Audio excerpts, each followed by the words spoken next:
നൂറ്റാണ്ടുകൾക്ക് ശേഷം കൂടൽമാണിക്യം ചരിത്രപ്രധാനമായ ക്ഷേത്രത്തിലെ നവീകരണ കലശം ഇക്കൊല്ലം നടന്നിരിക്കുകയാണ്.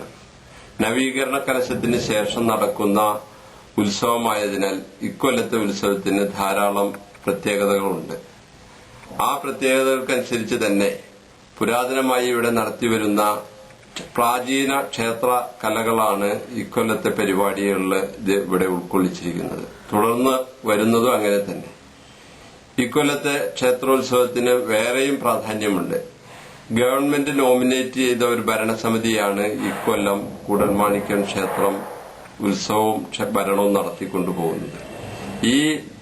ഈ ഭരണസമിതി ഭാരം ഏറ്റെടുത്തതിന് ശേഷം നടക്കുന്ന ആദ്യത്തെ ഉത്സവമായതുകൊണ്ടും ഈ ക്ഷേത്ര ഉത്സവത്തിന് പ്രത്യേകതകൾ ധാരാളമാണ്.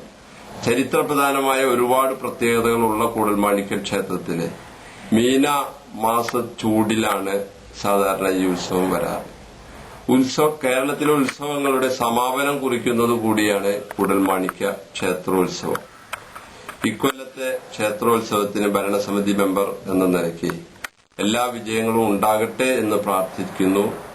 അത് ഉണ്ടാവുമെന്ന് വിശ്വസിക്കുന്നു.